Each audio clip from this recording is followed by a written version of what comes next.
Welcome to Reformed Thinking. Usually when we talk about a medical diagnosis, there's this expectation of precision. Right. It feels like engineering almost. You break your arm, the x-ray shows that jagged white line, and the doctor just points at the screen and says, well, there it is. There's the fracture. Yeah, it is binary, broken or not broken. Right. It is clean. And quite frankly, it is comforting.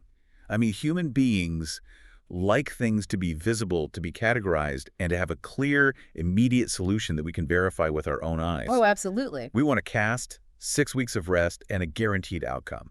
But then you step into the world of human despair, cultural decay, and spiritual exhaustion, and suddenly that x-ray machine is just, well, it is broken. Completely.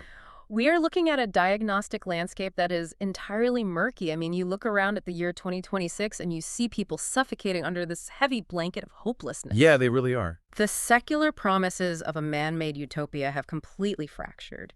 We were told, technology, politics, or financial optimization would fix the human condition. Right, the whole tech will save us thing. Yeah.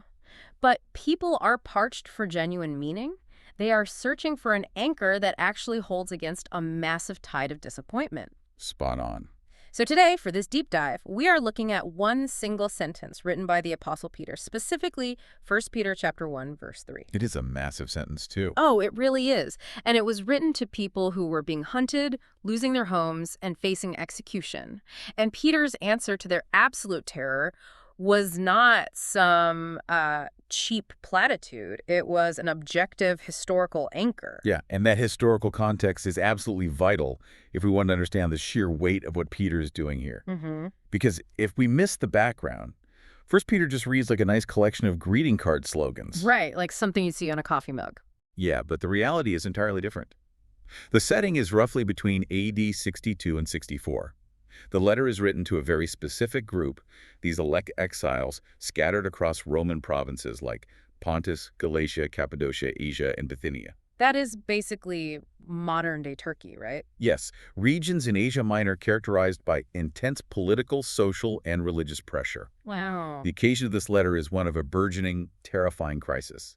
The shadow of the psychopathic Emperor Nero is looming large over the empire. And Nero was notoriously brutal. Oh, beyond brutal.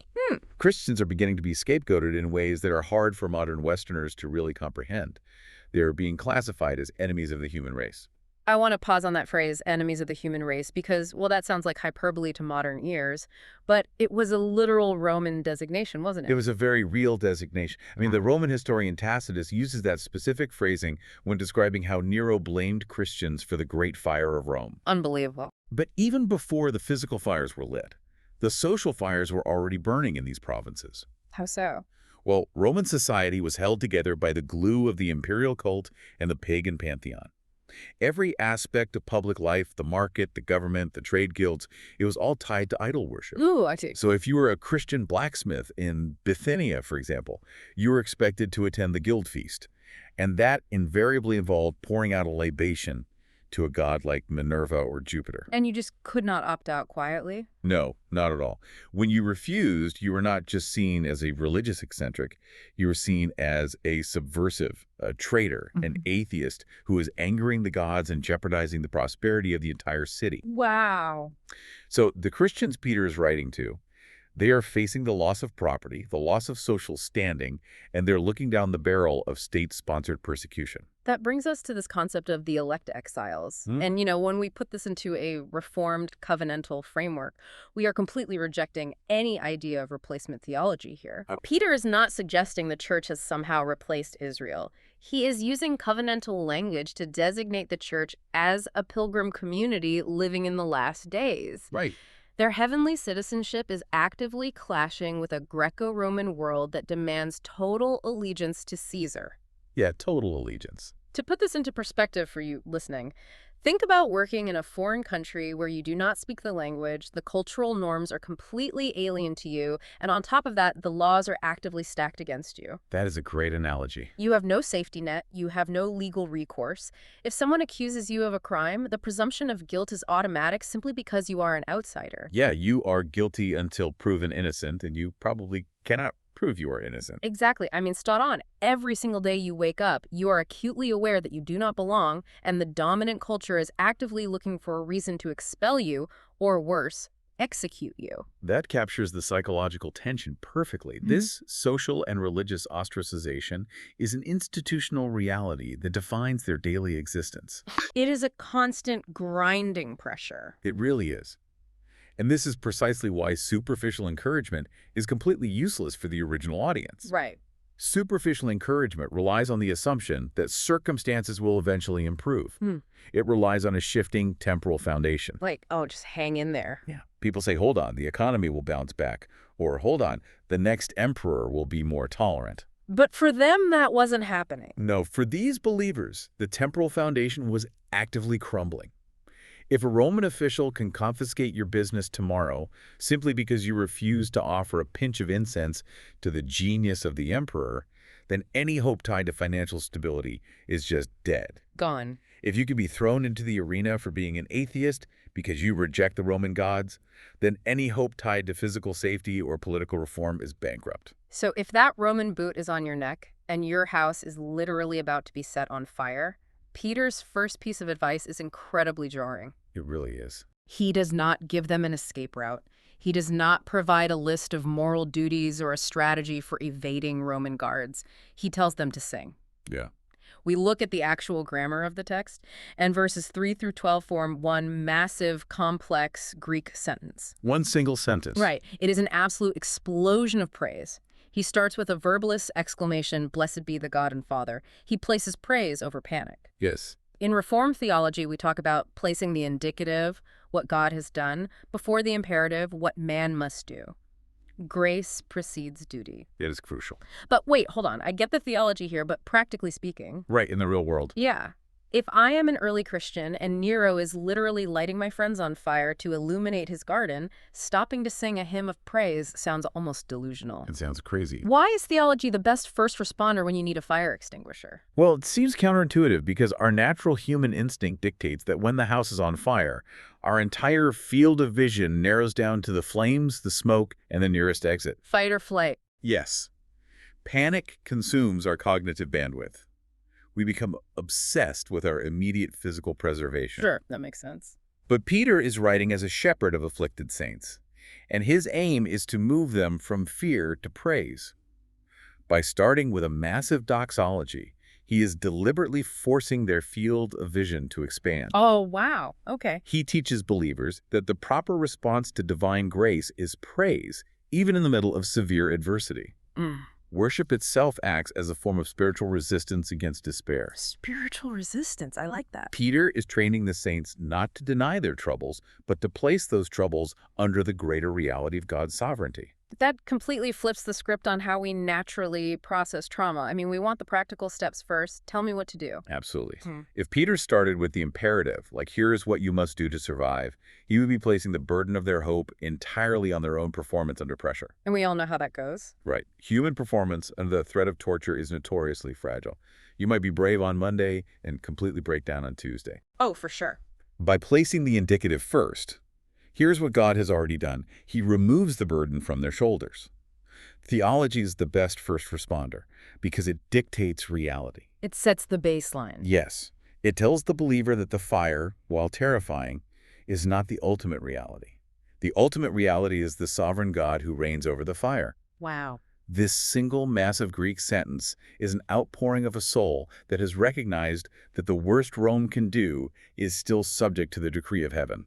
That sets up the specific attributes of God that trigger this worship. Peter does not just throw out a generic term for a deity. No, he is very precise. He uses a very specific Trinitarian focus. Yeah. He says, "Blessed be the God and Father of our Lord Jesus Christ." Yes. He establishes that God is known exclusively through the mediatorial work of the Son. This completely rebukes abstract theism. Right. It is not just the man upstairs. Exactly. It is not just some vague higher power out there in the cosmos. He is anchoring their minds to the covenant God who has revealed himself in history. And then he moves to the motive behind everything that happens next.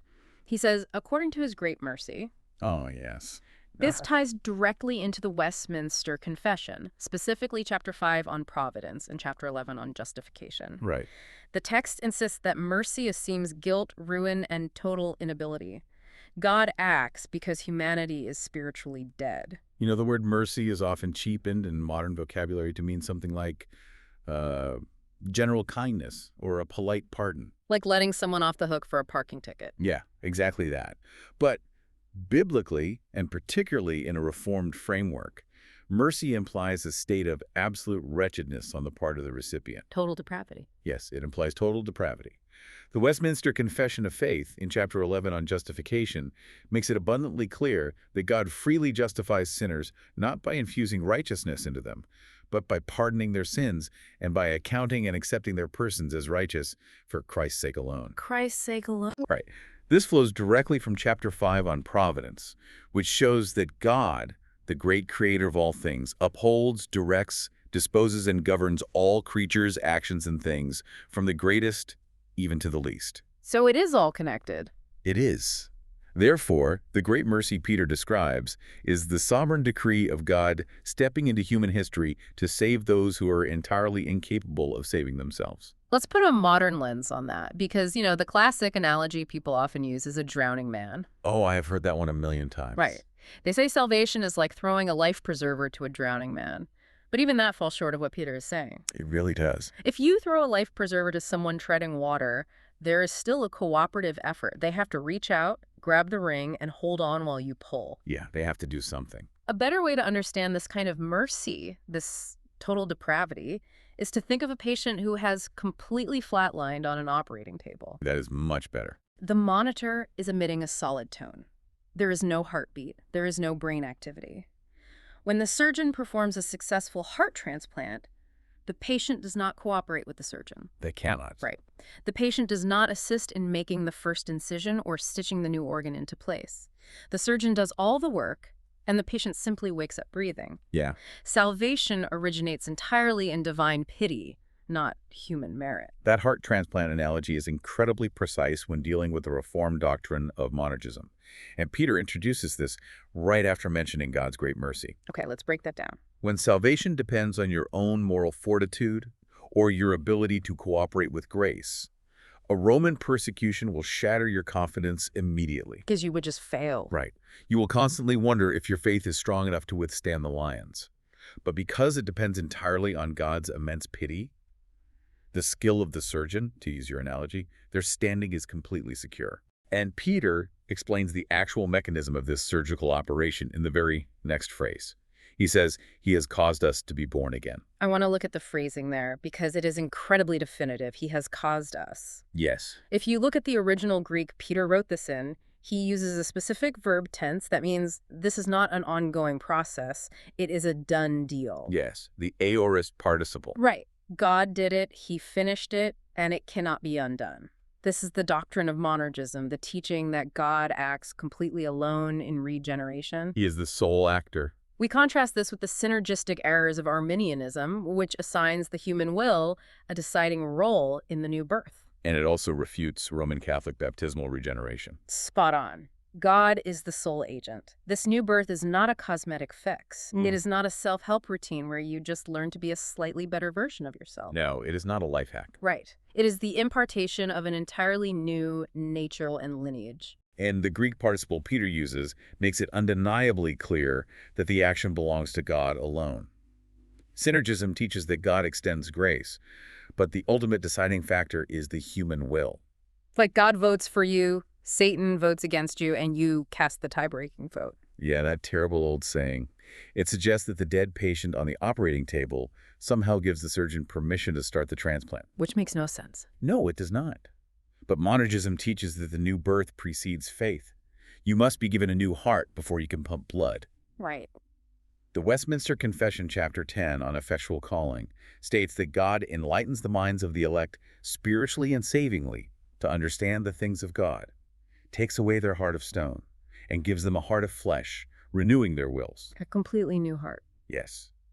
The impartation of this new nature is the definitive act that alters a person's eternal trajectory. I have to ask the classic question that always comes up regarding monergism, though. Go for it. If God causes the new birth entirely on his own, without any cooperation from us, does that make humans into mere unthinking machines? The robot objection. Yeah. If we are the flatlined patient on the table, and God does all the work to revive us, where does our will come into play? It sounds to some people like God is just programming robots to love him.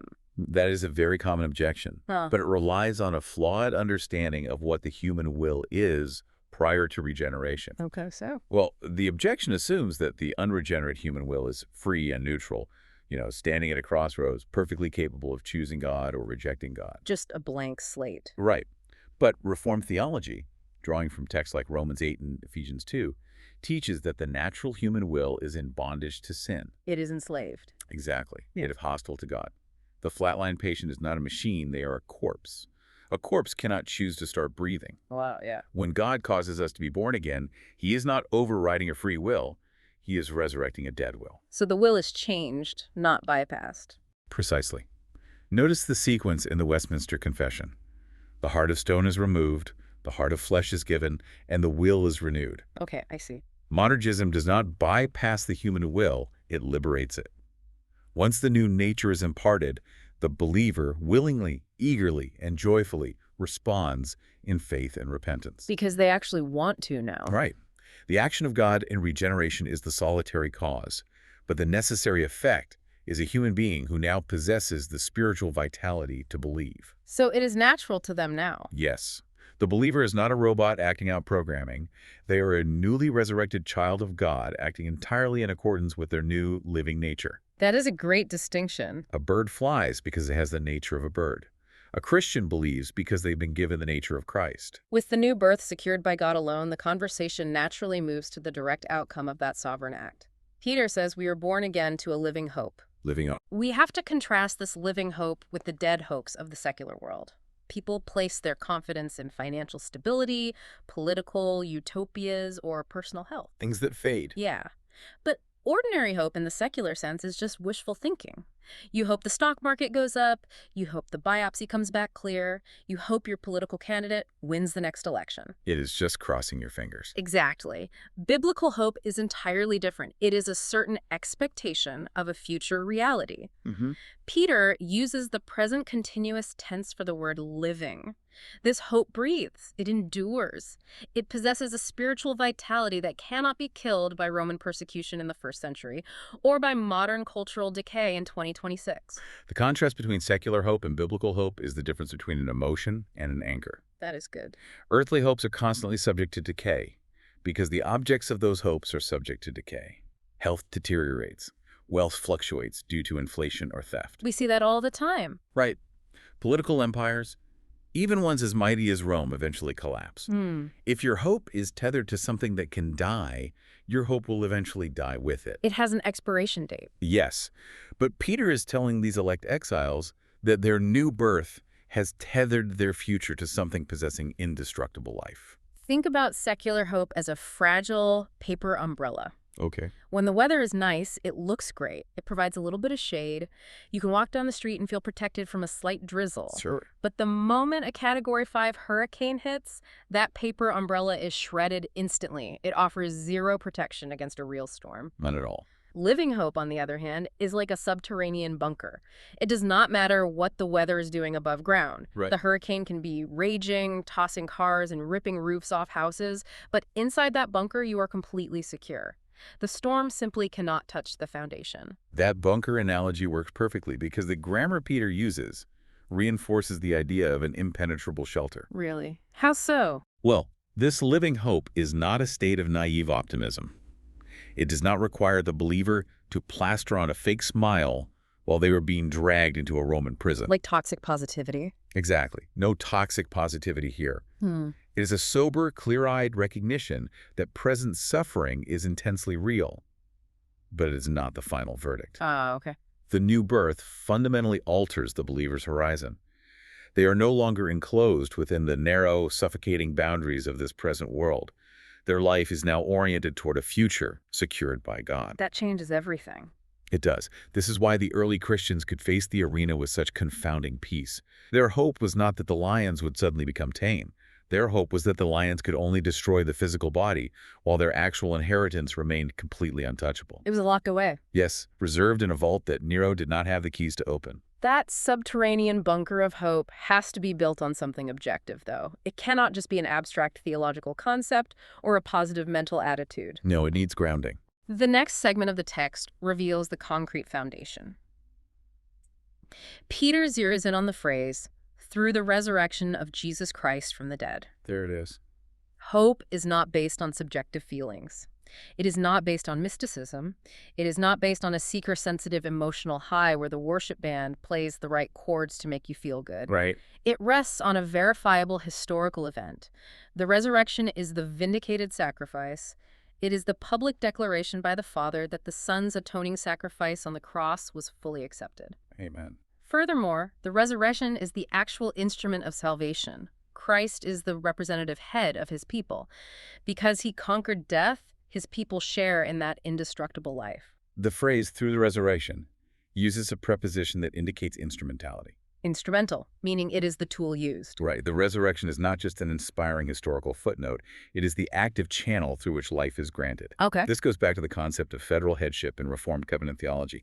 Jesus Christ did not live, die, and rise as a private individual. He was representing us. Yes. He acted as the federal head of his people, just as Adam acted as the federal head of humanity in the garden. Romans 5. Exactly. Therefore, what happened to the head guarantees what will happen to the members of the body. God's acceptance of Christ's sacrifice, proven by the empty tomb, means that the justification of the elect is an accomplished historical fact. I have to ask the practical question here because this is where the rubber meets the road for you listening. Let's hear it. How does tying our daily mental state to an event that happened 2,000 years ago in the Middle East provide actual, tangible comfort when someone is sitting in an oncologist's office facing a sudden, terrifying health diagnosis, or, when they just received notice of a massive job loss today? Well, the gap of 2,000 years is entirely irrelevant because of the nature of our union with Christ. Okay, unpack that. When a person is sitting in a doctor's office receiving a terrifying diagnosis, the natural human reaction is absolute terror because death appears to be the ultimate undefeated conqueror. It looks like the end. Right. Death looks like the final word. But the resurrection is God's objective, historical proof that death has been defeated. It has been defanged. Defanged. I like that word. It is a conquered enemy. The comfort comes from the realization that the worst possible outcome in this life, death itself, is no longer a cliff that you fall off into nothingness. Mm-hmm. It is merely a threshold into the imperishable inheritance secured by Christ. The event happened 2,000 years ago, but the person of Jesus Christ is alive today. He is still active. Yes. He is currently interceding for that believer in the doctor's office. Right. The hope is living because the Savior is living. Wow. It anchors the believer's mind, not in their fluctuating emotional state or in the changing numbers on a blood test, but in the unchangeable fact of an empty tomb. We are talking about massive theological truths here. Total depravity, monergism, historical resurrection. The heavy hitters. Yeah. How does this shape the daily life of the listener? We bring in the Reformed concept of the third use of the law, the usicitu normativus. According to the Westminster Confession, chapter 19, because believers have been given a new nature and a living hope, they are guided into holy living out of gratitude. Gratitude, not fear. Right. They are not obeying out of a desperate need to earn salvation. They are resting in a finished work. The liberation from performance anxiety is the exact pastoral effect Peter intended. That makes total sense. Historically, Reformed theology recognizes three uses of the moral law. The first is the civil use, to restrain outward sin in society. Like laws against stealing. Exactly. The second is the pedagogical use, to act as a mirror showing us our sin and driving us to Christ. Okay. But the third use, the normative use, is for the believer. We are talking about the law acting as a guide for the regenerate believer, showing them what pleases the Father, not as a condition for their justification. So it is a map, not a test. That is a brilliant way to put it. If salvation is according to His great mercy and accomplished through the sovereign act of the new birth, then the pressure to earn God's favor is entirely obliterated. It is gone. Obedience becomes the natural fruit of a new nature, rather than the frantic labor of a slave trying to avoid punishment. It completely removes the crushing anxiety of performance-based religion. I mean, you do not have to wake up every morning wondering if you have done enough to keep God happy. It is exhausting to live like that. It really is. Yeah. Now, this text also speaks to different people in different ways. For the careless or the nominal Christian who is trusting in dead religion or outward church attendance, this verse is a stern warning of the absolute necessity of the new birth. Yes, a wake-up call. You must be born again by a sovereign act of God. But for the afflicted, it offers massive assurance that their inheritance is untouchable. This changes the entire tone of the Christian life, both individually and corporately. When the early Christians refused to worship Caesar, they were not doing it to earn a place in heaven. Right, they already had that. They were doing it because their new nature, born of God, made it impossible for them to bow to a false god. Their obedience was fueled by gratitude for the resurrection. That is beautiful. This is why the corporate gathering of the church must be centered on doxology and the declaration of these objective truths. Not just a self-help seminar. Right. If a church gathers on a Sunday morning and merely offers therapeutic advice on how to have a better marriage, how to manage finances, or how to reduce stress, they are offering the equivalent of the paper umbrella. And a hurricane is coming. Yes. They are addressing the temporal while ignoring the eternal. The church is a covenant community of elect exiles. Our primary duty when we gather is to point one another to the living hope secured by the risen King. Let's briefly recap the progression we have covered today. Sounds good. We started with God's great mercy, looking at the absolute necessity of divine pity reaching down to humanity in its state of total inability. Right.